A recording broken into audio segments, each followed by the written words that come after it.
Tyler. And I'm Katie. You're listening to Not-Stalgia, the podcast that's cream-filled, except instead of cream, it's partially hydrogenated oil. Speaking of hydrogenated oil, Kate, I feel that many youngsters, maybe not you, but many youngsters our age, when they were youngsters a long time ago, ate a lot of snacks filled with hydrogenated oil while, playing their video games. You go to your friend's house and, their controllers are, kind of greasy.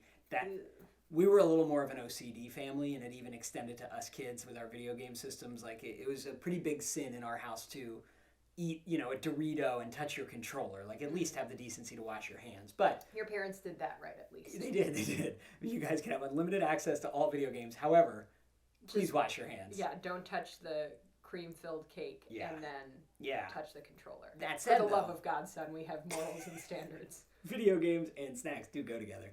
I'm setting this up, but I have no snacks for you. Yay, what? I wasn't expecting you to do that snack-based intro. So, Kate, can you look at this artwork and tell me what you know about Crash Bandicoot? I know nothing about Crash Bandicoot. I think this is another game that you have been playing on the Switch in bed and mashing the buttons while I try to fall asleep. Loudly.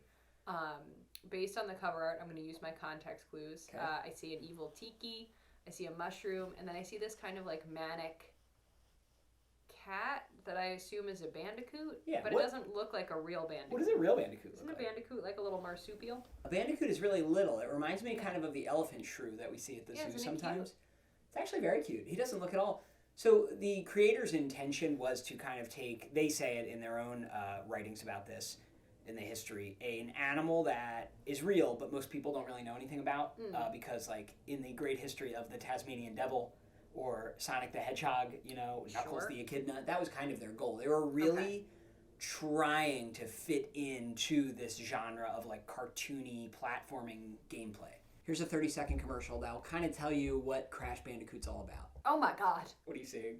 There's this large furry mascot, and he's out here trash-talking Mario, and he's playing his own game in front of the Nintendo offices. He's just kind of like a wild guy, He's like a rebel, but a scary rebel.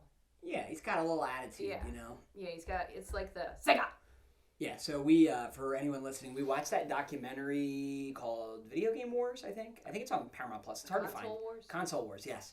About the Sega versus Nintendo battle. Thank you for watching that, by the way. That was definitely something I wanted to watch that you didn't. Very engaging for me. You frequently reference the Sega commercials. The whole thing Sega did was try to be the edgy, older brother. So now these guys Nintendo. are trying to also be edgy. They're edgy to themselves. Out-edgying Sega because they now are the third video game system on the block. Okay, Kate, here we go. This video game, Crash Bandicoot, the original, was released on September 9th, 1996 for the Sony PlayStation.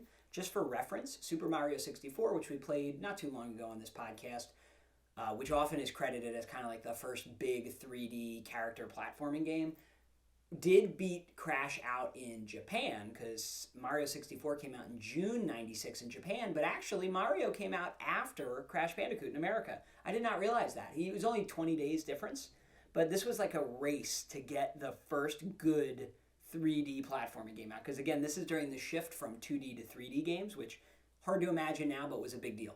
And just for extra reference, Sonic Adventure, the most recent game you played on the podcast, came out in 1998 and 1999 in Japan and America. So this, was out before Sonic went 3D by 3 years. And that's the one where all the hedgehogs are at the resort together. Yes, that game. The video game system here that we're playing, that we're talking about, you have the controller here in hand, the original PlayStation 1 controller.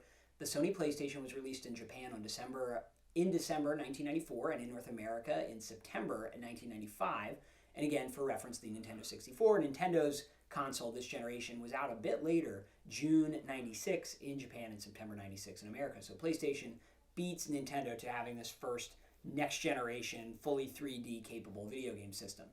The men behind Crash Bandicoot, their names are Andy Gavin and Jason Rubin. They met in Hebrew school in 1984, nice as 12-year-olds or whatever. And they bonded over their interest in video games and computer programming, and they formed their own video game company as kids. They called it JAM, J-A-M, which stood for Jason and Andy's Magic, because originally they had a third friend from Hebrew school named Mike. He was the M in JAM, but he dropped out quickly, and they already had the name, so they had to change it to Magic. In 1989, though, they changed their name to Naughty Dog. We don't talk about it a lot on this podcast, but you play more video games than you let on in your sort of, I'm clueless, I don't play video games what's this, a controller? What does it do? Routine. So what you have played some Naughty Dog video games in recent history. Do you know which games they are? Nope. You really don't? I really don't. I just show up. What's the one where the guy has no fingers? You always talk about it. And he plays his guitar and the plant zombies. You played both of them. The Last of Us. Oh, yeah, that The one. Last of Us. This company they're much bigger now. They literally were just two teenagers when they started. But I was not very good at that game, but I had a good time playing it. You beat 1 and 2. I was very impressed. There's not many games you play all the way through, and you beat them. Yeah, sometimes I get mad and stop, like when I play Cyberpunk and it gets too hard. So Naughty Dog, bigger than ever now. They're still around. They're still making games. But in these early days, they were pretty much just these two guys. Every once in a while, they'd hire like a third guy for a project, but it was just the two of them. They made games for the Apple II, for DOS, and for Sega Genesis, including stuff as simple as like a skiing game, like really basic computer skiing game, like a math facts game, really simple 80s Apple II games. And then they kind of leveled up to making these role-playing games. Mm-hmm. In 1991, they made an RPG for the Sega Genesis called Rings of Power, and it was a big enough hit, and since it was just the two of them, that they made a lot of money off of that, right? Oh, that's nice for them. They made a significant amount of money, yeah. Which they chose to self-invest into their next game called Way of the Warrior, which was a fighting game for this short-lived video game system called the 3DO, mm-hmm. which I always heard about as a kid but didn't understand what it was. It was just a short-lived thing. But their fighting game was pretty successful, enough that the company Universal recognized their talent and said, hey, we want to sign you guys for a 3-game contract. You can decide what you want. We'll approve it, but you can make anything you want. So they decided they wanted to make, in this deal with Universal, their first big game, Crash Bandicoot, which they didn't think of the name first. They thought of the concept. They wanted to take a 2D platforming action game like Mario, like Sonic. These are the biggest selling games at the time, as you've seen. I made you play them all because they are the biggest, best games of the era. And they wanted to be the first people to make the 3D version of that. Other genres had been transitioning to 3D, but no one had done this yet. Right? Because if you're Sega or Nintendo, you're kind of scared to, because if you mess it up, it'll kind of ruin the goodwill people have for your character. Sure. So these two guys are like, we're going to do it. We're going to invent our own new character. They came up with Crash Bandicoot. He's very, big and Looney Tunes inspired. He's very Tasmanian Devil. Yeah, he's kind of wacky. You'll see. Yes. They hired, traditional 2D animators to help them understand how he should behave, his facial expressions, his body movement. It's actually pretty clever. That's interesting. And they were deciding what system to put this out for, and they decided they shouldn't try to make it for Sega or Nintendo's systems because they already have their mascots, their big characters. Got it. They figured if they go for a brand new thing, they have a better chance of making a bigger splash. It's like be the big fish in the small pond kind of thing. Yeah. So they decided to do this on the Sony PlayStation, which is not even out yet at the time. They had to go buy the prototype version and the developer's kit, and they decided to do it. And luckily, the PlayStation did okay, and their game is a big reason for that because it was a huge, successful game. Yay. So Crash Bandicoot's a hit. Several spin-offs and sequels. They do the whole thing Mario has done on PlayStation. PlayStation tried to make this their Mario, which it kind of is, or was at the time. Mm-hmm. They put him in a kart racing game. They put him in a party game. They gave him a bunch of sequels. And it's gone on forever, including the re-release of the first 3 Crash games that I have been playing on the Switch. Not recently. That was 2 years ago, but I did play through those. My personal experience here, unusual for us on this podcast, I never played this game at the time. I was more of a Nintendo. We didn't have the PlayStation when it first came out. Mm-hmm. We had Nintendo 64, so I always viewed this as kind of the other alternative, and I just didn't have it, didn't play it. But I am really glad I played through that re-release because they were fun. It was fun. I'm a little worried it might be too hard, but you're great with old video games and persevering through challenges. Yeah, I really stick with it. I got a lot of grit. You know what? I think too much grit is toxic. Sometimes you just got to cut and run.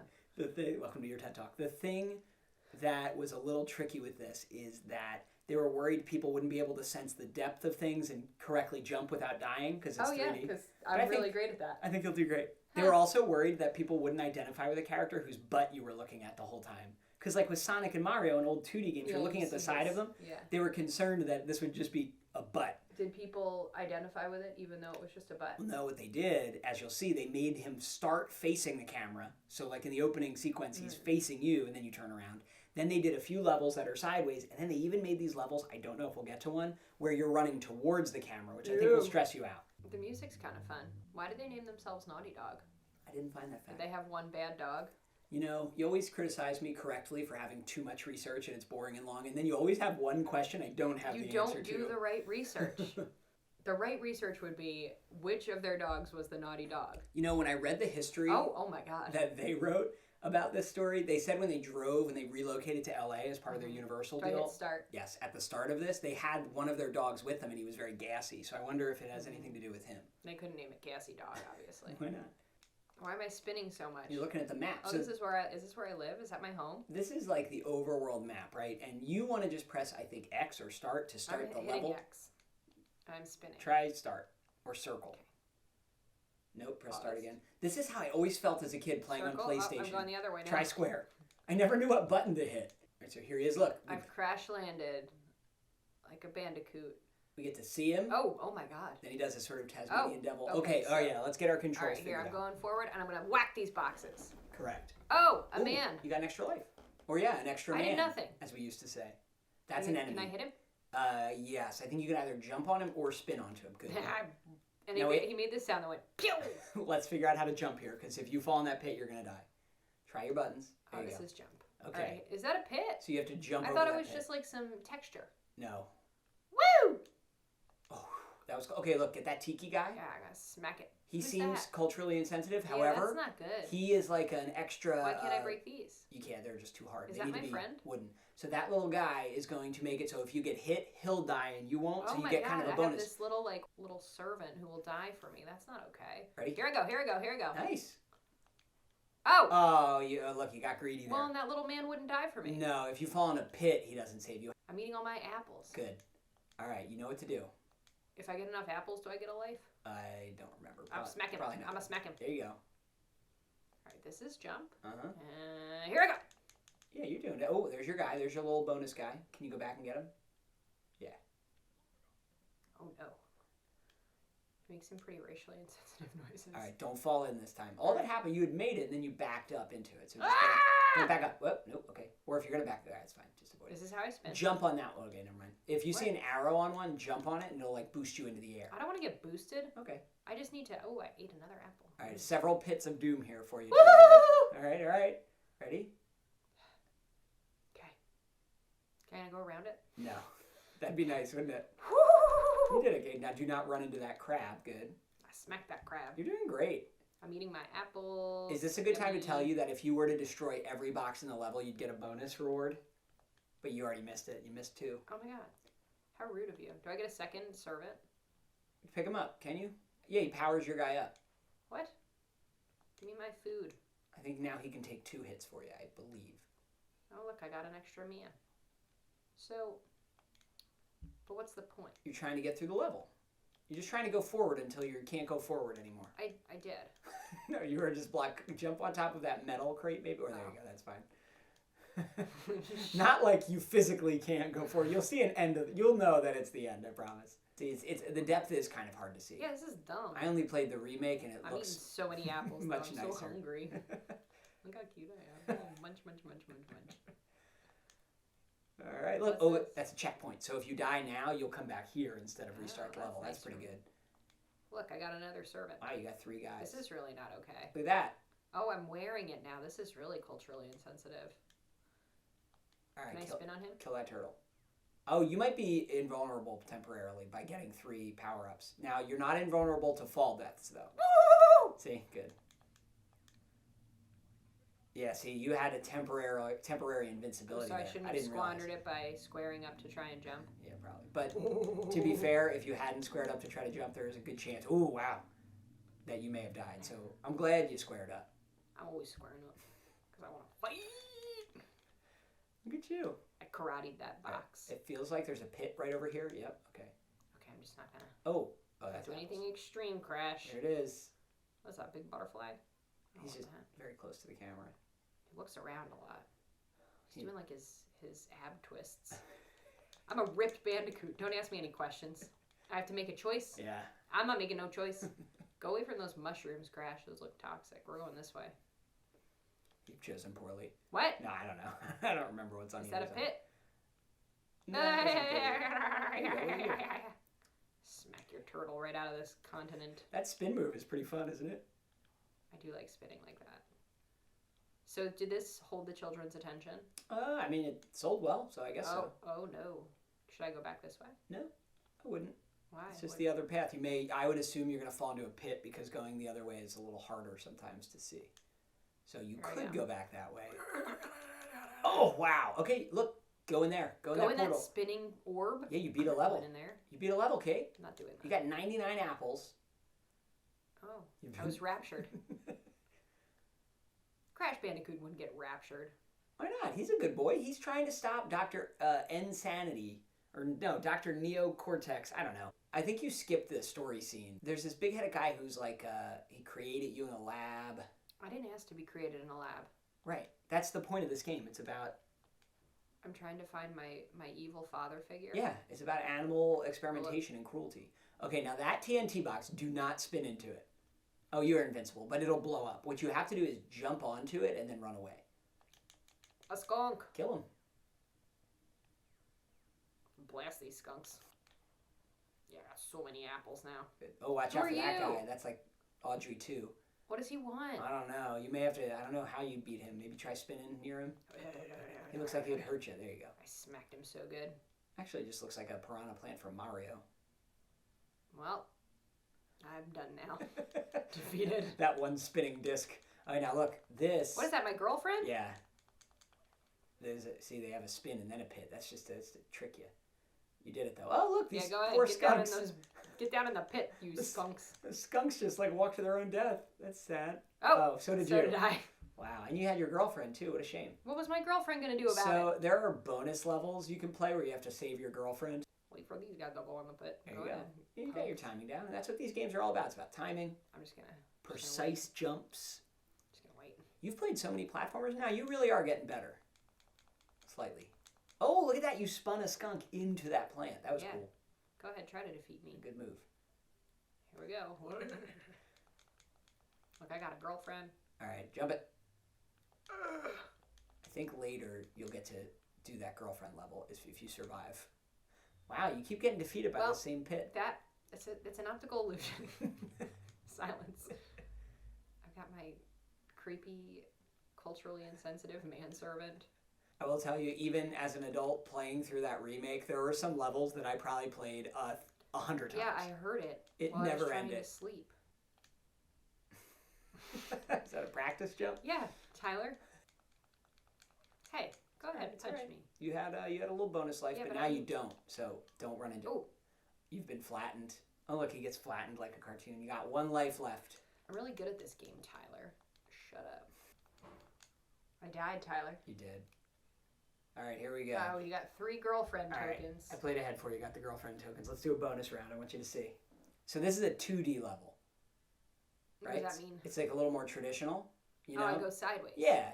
This is like a Mario or a Sonic, old school. I smack it. So they felt the need to build in just so because people are comfortable with this. What do I do now? That's it. Just get that. Let's see if you save your girl. So I got enough. Look. Why is my girl so tall?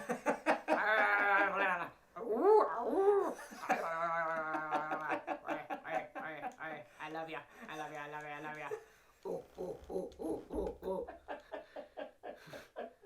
I want to rewind for a minute as we wind down on this episode and show you what I meant to show you at the beginning, the opening sequence. I don't like how wiggly that doghouse is. How are you going to put a dog in there? And they're kind of demonstrating that they're going to use like rubber hose animation, the 12 principles of animation. I refuse. To make their game. He looks like he's going to bite me. All right, so they're genetically engineering some kind of super Bandicoot. Yeah. And he's run away. What's your final review of Crash Bandicoot? It wasn't great, but I didn't like it that much. Yeah, you fell in the pits. I don't like jumping. Mm-hmm. I don't like games where I can't like sneak around and shoot someone. I don't like games that are ugly looking. And we have to get you onto Legend of Zelda for N64 because you can't jump. It's one of the most annoying things about the game. There's no jumping. You can't even hit a button and jump. I didn't like it. Yeah. But that's okay. I don't have to. I would expect it. Hey, as a little preview for next week's special video game episode, check this guy out. What do you think of him? He looks like a little punk. Look at him. Spyro the Dragon. This was kind of the companion game to Crash. He looks like if you asked him to do something, he'd say, "No, you." Look at him. He does have a lot of attitude. Another PlayStation 1 he's got dragon-tude. Platforming game. All right. Well, thanks for watching. Thanks for listening. However you chose to enjoy this. Tune in next time. We'll be playing more games, watching more old stuff, and hearing Katie say she doesn't like it. Yay! Not to pre-assume, but pre-assume, that sounds redundant, doesn't it? Presume, I think, is what you're looking for. Oh my god. I just invented the word presume. See you next time. Find us online, www.notstalgia.org. Get in touch. Not-Stalgia@AOL.com is our email. We're on social media. You know, we say it every week. You know what we're talking about. Yeah. Feldman, Joseph J. Feldman, Joseph J. According to my research, you're in the market for a new game system.